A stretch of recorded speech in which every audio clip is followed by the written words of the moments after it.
Hello everyone, Antarctica देखेंगे आज। ये 11th वीडियो होगी ज्योग्राफी की।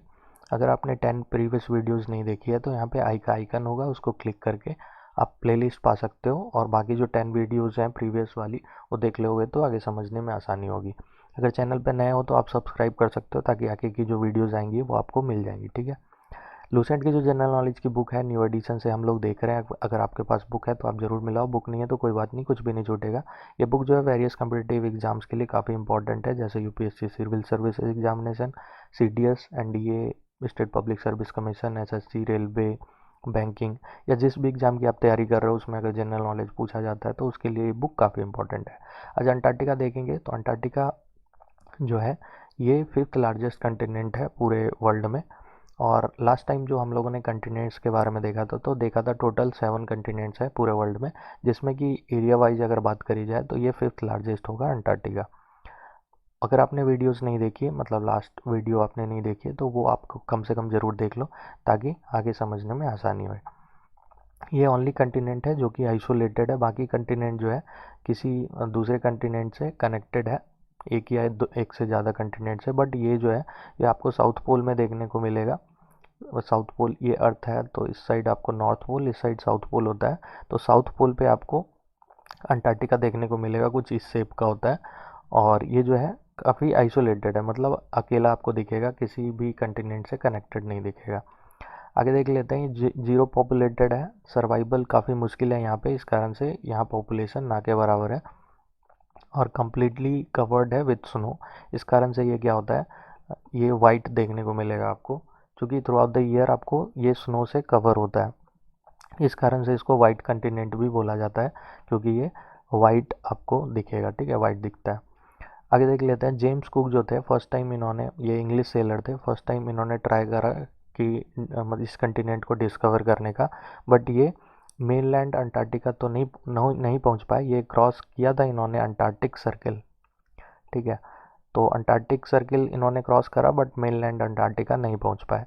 अंटार्कटिक सर्किल की अगर बात करी जाए तो आगे हम लोग को देखना है, बट यहाँ पे फिगर में आप देख लो कि कुछ इमेजनरी लाइन जो है अर्थ पर ड्रॉ करी गई है।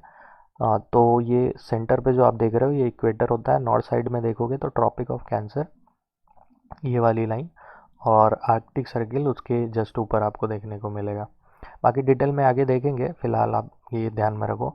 और इक्वेटर के आप अगर साउथ साइड में देखोगे तो ट्रॉपिक ऑफ कैप्रिकॉन, और ये वाली जो है ये अंटार्कटिक सर्किल। तो अंटार्कटिक सर्किल ये जेम्स कुक जो थे इन्होंने क्रॉस करा था, बट मेनलैंड अंटार्कटिका नहीं पहुंच पाए, तो ये डिस्कवर नहीं कर पाए अंटार्कटिका। तो डिस्कवरर की बात होगी तो आपको किसका नाम लेना है, तो वो है फैबियन वेलिंगसॉसन। ये मेनलैंड अंटार्कटिका पे पहुंच पाए और फर्स्ट पर्सन जिन्होंने डिस्कवर करा अंटार्कटिका को। ये कब किया था इन्होंने, तो 1820 में पहुंचे थे ये अपने शिप से, वॉस्टॉक वॉस्टॉक नाम का शिप था, उससे इन्होंने मतलब मेनलैंड अंटार्कटिका पे एंट्री करी। आगे देख लेते हैं। फर्स्ट पर्सन जो साउथ पोल पे पहुंचे अंटार्कटिका, तो ये मेनलैंड हो गया, आपने एंट्री करा, ठीक है, वेलिंगसॉसन ने डिस्कवर करा इसको। बट सेंटर में साउथ पोल है जहाँ पे फर्स्ट टाइम किसकी एंट्री हुई थी, कौन पहुँचे थे, तो रोल्ड एमुंडसन। ये एक नॉर्वेयन थे, नॉर्वे के रहने वाले थे। 1911 में ये साउथ पोल तक पहुँचे, तो ये आपको ध्यान में रखनी है। आगे देख लेते हैं। फर्स्ट इंडियन की अगर बात करी जाए जो अंटार्कटिका पे पहुँचे थे फर्स्ट टाइम, तो वो कौन है, रामचरण जी। ये 1960 में पहुँचे थे। और साउथ पोल की अगर बात करी जाए तो साउथ पोल पे फर्स्ट टाइम कौन इंडियन पहुंचे थे, तो उनका नाम था डॉक्टर गिरिराज सिरोही। तो ये साउथ पोल की अगर बात होगी कि first Indian to reach south pole, तो वो कौन है, Giriraj Sirohi. But first Indian to reach Antarctica, तो उसमें आपको क्या बताना है, रामचरण जी, ठीक है। आगे देख लेते हैं। अंटार्कटिका जो है ये फ्रॉम 1981 ऑनवर्ड क्या हुआ, इंडियन टीम जो है फ्रिक्वेंटली विजिट करने लगी अंटार्कटिका, क्योंकि इसके बारे में जानकारी नया नया पता चला था। तो यहाँ के बारे में रिसर्च करने का सब बाकी कंट्री भी कर रही थी, तो इंडिया भी सोची कि इस पे रिसर्च करते हैं, मतलब यहाँ पे देखते हैं क्या है, बाकी चीज़ों के बारे में स्टडी करने के लिए। तो एक स्टेशन सेटअप किया गया पहला, जो कि दक्षिण गंगोत्री था, और ये 1981 में इसको इस्टेब्लिश किया गया अंटार्कटिका में। ये आपको सेंट्रल ड्रॉनिंग मॉडलैंड रीजन में देखने को मिलेगा। ये वाली जो रीजन है यहाँ पे आपको यहाँ पे देखने को मिलेगा। तो ये किस लिए था, स्टडी कर पाए structure, climate, fossil, environment, mineral, vegetation, जो भी जानकारियाँ प्राप्त हो सके इस कंटिनेंट के बारे में, उसके बारे में रिसर्च करने के लिए रिसर्च सेंटर दक्षिण गंगोत्री को सेटअप किया गया। लेकिन 1990 मतलब 1990 से इसको ये ऑपरेशनल नहीं है, क्योंकि ये स्नो के अंदर बरीड हो गया, ढक गया, तो तब से ये काम नहीं कर रहा। नेक्स्ट जो है मैत्री, ये 1988 से ऑपरेशनल है, और ये जो रिसर्च बेस है ये आपको सेंट्रल पार्ट ऑफ स्कीर मैचर ओएसिस में देखने को मिलेगा। ड्रॉनिंग मॉडलैंड आप देखोगे ये इस तरह से ये सारा, तो यहाँ पे जो है आपको ये स्कीर मैचर ओएसिस देखने को मिलेगा। यहीं पे आपको मैत्री रिसर्च सेंटर मिल जाएगा। ये जो है रिसर्च सेंटर है, 1 मिनट मैं इसको इरेज कर दूँ थोड़ा। सेम मैंने जो बताया सेंट्रल ड्रॉनिंग मॉडलैंड रीजन में आपको दिखेगा, ईस्ट अंटार्कटिक में दिखेगा। और ईस्ट अंटार्कटिक, जैसे 1 मिनट मैं इसको थोड़ा दिखा देता हूँ क्लियर करके। ईस्ट अंटार्कटिक की बात करी जाए तो ये यहाँ पे आपको माउंटेन रेंज दिखेगा, Antarctic trans Antarctic mountain range. उसके ईस्ट में आप देखोगे तो यहाँ पे ये वाला पार्ट जो है ये ईस्ट अंटार्कटिक कहलाता है, और ये वाला वेस्ट अंटार्कटिक, ठीक है। तो ये आपको ध्यान में रखनी है। बाकी ईस्ट वाला जो है थोड़ा बड़ा है, तो इसको ग्रेटर अंटार्कटिका भी बोलते हैं, और वेस्ट वाले को लेसर अंटार्कटिका भी कहते हैं। तो ये ईस्ट अंटार्कटिका जो है इसमें आपको मैत्री देखने को मिलेगा। ये जानकारी थी। 1 मिनट में इसको इरेज कर दूँ, आगे देख लेते हैं। हम लोग देख रहे थे कि आगे जो है इंडियन अंटार्कटिक का एक्सपेडिशन जो है वो 29 हुआ था। वो कब हुआ था, तो मार्च 2009 को। ये किस लिए हुआ था, ताकि स्टडी कर पाए हिली रीजन को। तो एक्सपेडिशन होता रहता है, टीम को भेजा जाता है ताकि वो स्टडी कर सके, कुछ रिसर्च वगैरह कर सके। तो ये 29 के बारे में दिया हुआ था, तो देख लिया हम लोगों ने। नेक्स्ट जो है रिसर्च सेंटर वो भारतीय इस्टेब्लिश किया गया था, मतलब रिसेंट इस्टेब्लिश किया गया था। ये न्यूली कंस्ट्रक्टेड स्टेशन है, और ये थर्ड रिसर्च सेंटर होगा। तो आपको ध्यान में रखनी है, न्यूली पूछी जाए कि नया अभी जस्ट कौन सेटअप हुआ है या कंस्ट्रक्ट हुआ है, तो वो कौन सी है, भारतीय, ठीक है। भारतीय जो है ये आपको लड़सेमन हिल जो है यहाँ पे देख रहे हो आप, इसके पास आपको देखने को मिलेगा भारतीय रिसर्च सेंटर। और ये एक्सपेरिमेंट जो है इसका ये 18 मार्च 2012 से स्टार्ट हुआ था, और ये लगभग 25 साल की सर्विस देगी। 25 साल फिक्स किया गया है कि 25 साल तक ये भारतीय जो है रिसर्च सेंटर ये सर्विस अपना प्रोवाइड करेगी। तो ये रिसर्च सेंटर के बारे में था। आगे देख लेते हैं। ओनली 2% जो है आप देखोगे अंटार्कटिका जो है वो आइस फ्री होता है समर में। समर की बात करी जाए तो 2% ही आपको आइस फ्री देखने को मिलेगा, ठीक है। बाकी बाकी जो है पार्ट वो थ्रू आउट द ईयर आपको आइस से ढका हुआ देखने को मिलेगा। पाल्मेर पेनिनसुला जो है ये ओनली पार्ट है अंटार्कटिका का जो कि कुछ एक्सटेंट तक आपको आइस फ्री देखने को मिल जाएगा। ये पाल्मेर पेनिनसुला ये वाला पार्ट जो है ये, ठीक है। तो इसको अंटार्कटिका पेनिनसुला भी कहते हैं। तो आपको ध्यान में रखनी है कि ये जो है कुछ हद तक क्या है, आइस फ्री रहता है। बाकी एवरेज थिकनेस की अगर बात करी जाए आइस शीट की, वो तो 2 से 5 किलोमीटर का होता है। और ये जो है मतलब कंटिनेंट की अगर बात करी जाए तो ये डायनेमिक और एक्टिव कंटिनेंट भी बोला जाता है। या डायनेमिक और एक्टिव कंटिनेंट क्यों इसको इस नाम से जानते हैं, क्योंकि इसका शेप जो है वो चेंज होता रहता है सीजन के अनुसार। और वैसे बर्फ़ से ढका हुआ है, तो जैसे विंटर आएगा तो बर्फ़ जम जाएगा काफ़ी, और समर आएगा तो बर्फ़ पिघलेगा, तो इसके शेप में जो है चेंजेस आएंगी। तो इस कारण से इसको डायनेमिक और एक्टिव कंटिनेंट बोला गया है। ये जो है मतलब इसमें काफ़ी आइस होती हैं, आइस का सीट होता है। तो वो आइस जब ब्रेक होता है तो कोस्टल एरिया में, मतलब कोस्टल एरिया के साइड से टूटता है और फ्लोट होता हुआ दिखेगा सी वाटर में, ठीक है। तो उसको आइसबर्ग कहते हैं। आप इस तरह का आप देख लो, ये फिगर में आप देख रहे हो, तो ये टूट टूट करके जब पानी में तैरने लगता है, फ्लोट करने लगता है, तो उसको आइसबर्ग कहते हैं। आगे देख लेते हैं। तो ये आइसबर्ग जो है ये रिजर्वायर होता है फ्रेश वाटर का। ये आगे देख लेते हैं। वीदा एक जो है सेलाइन लेक है।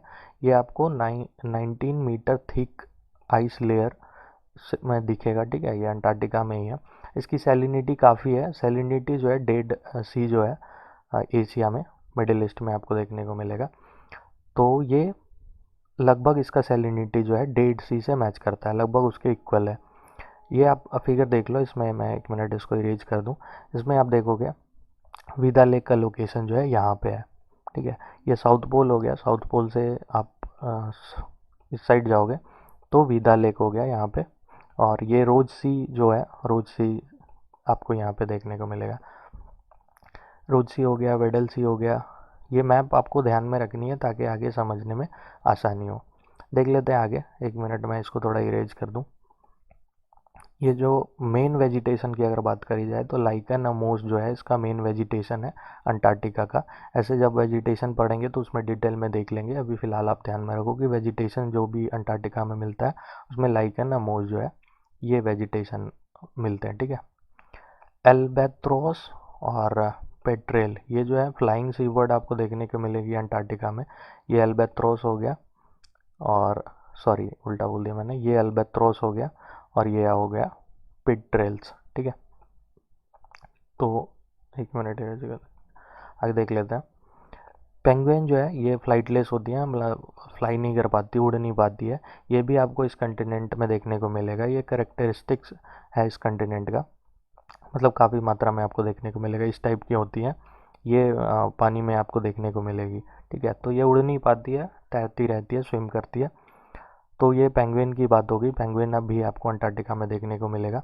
बाकी क्रिल एक टाइप ऑफ फिश होता है, ये भी आप मतलब आपको देखने को मिलेगा यहाँ पे। ये ओनली रिसोर्स है जो कि यहाँ पे डेवलप किया जा सकता है। क्रिल का जो झुंड होता है उसको सोल कहते हैं, ठीक है। क्रिल का जो ग्रुप होता है ये जनरली ग्रुप में रहता है, इस तरह का आप देखोगे, ठीक है। और ये जनरली झुंड में रहता है, और ये काफ़ी मात्रा में आपको यहाँ अंटार्कटिका में मिल जाएंगे। आगे देख लेते हैं। साउथ पोल जो है वो ऑलमोस्ट सिचुएटेड है सेंटर में। हम लोग ऑलरेडी देख चुके हैं कि अंटार्कटिका के सेंटर में लगभग साउथ पोल जो है सिचुएटेड है। यहाँ पे सन की अगर बात, यहाँ पे विजिबल नहीं होता है बिटवीन 22 मार्च से 23 सितंबर। लगभग 6 महीना जो है सन दिखता ही नहीं है, मतलब आपको यहाँ पे रात ही रात होता है 6 महीने तक। और सन सेट्स नहीं होता है, नेवर सेट्स, डूबता ही नहीं है 24 सितंबर से लेकर के 21 मार्च तक। तो आपको 6 महीना लगभग रात दिखेगा, जो कि 22 मार्च से 23 सितंबर तक होता है। और फिर 24 सितंबर से 21 मार्च तक आपको दिन मिलेगा। तो 6 महीने दिन, 6 महीने रात होता है। आगे क्यों ऐसा होता है ये आगे डिटेल में पढ़ना है हम लोगों को, तो उस टाइम पे देख लेंगे जब समर सोलस्टिस विंटर सोलस्टिस देखेंगे तो उस समय समझ लेंगे। बाकी आपको ध्यान में रखनी है कि अंटार्कटिका में अगर आपको जाना है वहाँ, तो आप ट्राई करो कि जब दिन हो तभी जाओ। मतलब आप अगर वहाँ पहुँचे तो उस समय 24 सितंबर से लेकर के 21 मार्च का डेट होना चाहिए, ताकि आप कुछ सेल्फी वगैरह जो भी लेना हो ले सकते हो। नहीं तो रात में पहुँचोगे तो दिक्कत होगी। आगे देख लेते हैं इसका लोएस्ट टेम्परेचर की अगर बात करी जाए तो ये कितना है, -136 फ़ारेनहाइट। अगर डिग्री में देखा जाए तो -93.2 डिग्री सेल्सियस, ठीक है। और ये जो है कब डिटेक्ट किया गया था, तो 10 अगस्त 2010 को ये डिटेक्ट किया गया था। ये वोस्टॉक के नज़दीक ये डिटेक्ट किया था गया था, ठीक है। वोस्टॉक अंटार्कटिका में जो प्लेस है वहाँ पे ये डिटेक्ट किया गया था। प्रीवियस रिकॉर्ड की अगर बात करी जाए तो -128.6 डिग्री फ़ारेनहाइट।